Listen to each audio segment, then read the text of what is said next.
Thank you for joining us. I'm your host, Molly, and for this episode, I'd like to welcome Kelly Swingler. Kelly is the Burnoutologist, encouraging leaders to banish burnout in the changing world of work for themselves and their people. Known for being a rebel and a rule breaker, Kelly has been ripping up the rulebook since 2002 after realising that the way we're working isn't working and how we're taught to define success is outdated. When we live and lead from our truest self, we can enjoy being successful in our teams and in our own way without guilt, exhaustion or burnout. Today, Kelly helps leaders all over the world to succeed without giving up on their careers or jeopardising their well-being by recognising they are people too, which in turn creates better places to work for everyone. Thank you so much for joining us, Kelly. So to begin with, if it's okay, I'd like to ask you some quick fire questions just for our listeners to get to know you a bit better. What was the last book that you read? Oh, good question. It was one when I read 3 on holiday. Why can't I remember any of them? One is a Marian Keyes, her latest one, whatever that one is called. I'm terrible. I can't remember. I'm usually really good with my names. But I said, whilst I was on holiday, I was going to read purely fiction. Oh, yeah. So there was a Marian Keyes and something else. Okay. What was the last... it? No, it's good. What was the last thing that you learned? Oh, I have been this week delivering my Burnout Academy. So I deliver a Burnout Academy. And I think as part of that, it's one of those learnings that I should have started this probably 5 years ago. But it is what it is. And I think just I'm learning more to just be more appreciative of things in the moment. Oh, that's a good thing. What is your greatest strength? Being able to help other people see their strengths. What motivates you? Banishing burnout. And what profession other than your own would you like to attempt? Oh, I don't know. I think when I was at school, I always thought I wanted to do law. And then the piles of paper everywhere completely put me off, like the clutter and the disorganisation. I just thought that's not for me. So obviously then I kind of did HR, almost kind of 20 years. I've been doing this kind of burnout stuff now for just over 11. But I don't know. I think as I'm getting a bit older, maybe something like a bit more creative. I don't quite know what that would be, but something a little bit more maybe creative. Interesting. Thank you for answering those. It's okay. Really interesting. So based on you being the Burnoutologist, the theme for today's episode is burnout, obviously. Yeah. Burnout has been described as an occupational phenomenon resulting with chronic workplace stress that hasn't been successfully managed. Mm-hmm. To start, what are the early signs of burnout that leaders should watch out for in themselves and their teams?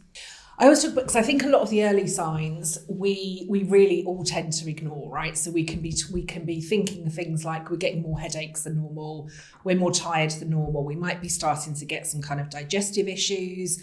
That could relate to all sorts of things, right? That could just be, I don't know, we partied too much at the weekend, right? So I think some of those signs can be early to spot and can be linked to other health conditions, many other things. But I think from a workplace perspective, there are 2 real telltale signs that I think if we catch them early enough, we can absolutely eliminate burnout completely. And the first is really withdrawal from lots of activities. So if you would normally be quite social in the workplace and you stop being, that could be a sign. Mm-hmm. If you are normally, a person that goes for a run every day and all of a sudden you've stopped running, or you're withdrawing from other social events, family, friends, you're just becoming much more insular, that can be an absolute sign. And some people say, sure, we confuse that maybe with introversion, but it is actually withdrawal. So the things that you would ordinarily do to literally recharge yourself, all of those social activities you will withdraw from. And at the same time, you will becoming, and it is a word that, it's a very strong word, but I think it sums it up brilliantly, is that you are actually becoming more addicted to work. So it's not just that you're working longer hours, but there is this addiction to it, right? It's not safe for me to stop working. It's not safe for me to not be checking my emails. It's not safe for me to be doing all of these things. So the addiction to work with the withdrawal from everything else, if we can catch those early enough, we can stop full-blown burnout. And more often than not, people realise they've reached burnout kind of too late. Yeah. How can leaders proactively create a work environment that minimises the risk of burnout? I mean, I think leaders absolutely need to recognise in themselves that they may be experiencing high stress. They may not be on the brink of burnout. But when I see organisations, and I think particularly post-pandemic, if we are not being creative, if we're not being positive, if we're not being innovative, they can all be signs that we are functioning from a high stress situation. If we are thinking that everything is a priority, we ourselves are operating from high stress. And I think burnout prevention really is how we do everything within the workplace. It's not, kind of an additional tick box of these are all the things that we need to do. Burnout prevention is in how we do everything. And I think if as leaders, we can recognise whether we are experiencing high stress and how that is impacting how we lead, motivate, inspire and communicate with our people, then we can start to banish burnout in every workplace. I'm absolutely convinced of it. And how can leaders balance performance and productivity expectations with the need to ensure that their teams aren't getting overwhelmed and getting to burnout stage? Yeah, again, I think we've just got to create safe workplaces, right? We need psychologically safe workplaces. I need to be able to say if I am struggling. But I also think we need to understand that burnout doesn't necessarily come just from high workloads. Burnout really can come from toxic workplaces. But it's not just toxic workplaces, right? Globally, toxic workplaces are still the number one cause of burnout. But actually not everyone in a toxic environment is at burnout. So the other part of that really is, I think, when we lose the part of ourselves. So I call it actually the burnout equation. So it's the toxic environment minus our sense of self.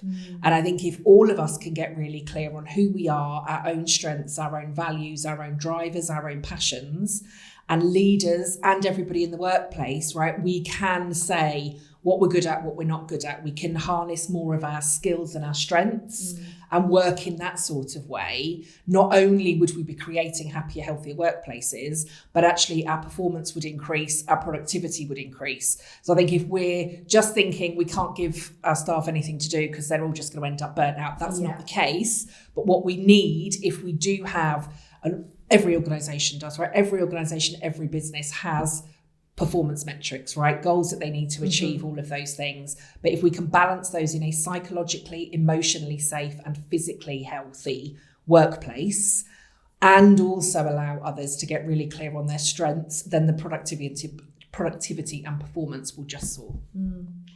And do you have any advice for new leaders on how to navigate role pressures without succumbing to burnout? Or do you have any resources to recommend if people want to learn more about it? Feel free to yes and yes on that one, I think. But again, I think for new leaders, we can really easily look at what other leaders are doing and say, actually, we want to model ourselves on that. And 26 years now that I've kind of been in the leadership space, I suppose. And there are still so many leadership development programs, leadership modules, frameworks, all of those things that basically are tick boxes of things that you need to do in your job. But very rarely do they focus on who are you as a person and how can we pull out more of who you are to allow you to be a better leader. And I think if we could really do that, so my advice really to any leader, but specifically those that are new, get really clear on who you are, right? How do you want to be as a leader? Who do you want to be as a leader? How do you really pull on your strengths and your beliefs and use that to kind of motivate your team? I think if you can do that, you will automatically become an incredible leader. And I think, if you resources, absolutely. I've got my last book is Mind the Gap, which very much talks about, again, the gap between who we are and who we feel we need to be in the workplace. And actually it's that gap that burnout can fill. So there's that. I do also have on my website, there is a burnout assessment tool. And that burnout assessment tool will allow you not just to look at your own burnout risks, but also that of your team and your organisation. So again, that could be something that you could use with team members to kind of really unpick that. Again, thank you so much for joining us. I hope you've enjoyed the experience. You are very welcome. Thank you for inviting me. Mae'n podlediad sgwrsiau ar arweinyddiaeth ar gael trwy ein gwefan. Mae'r hawlfraint y podlediad yma yn cael ei gadw gan Llywodraeth Cymru. Our Conversations on Leadership podcast is available through our website. Copyright of this podcast is held by the Welsh Government.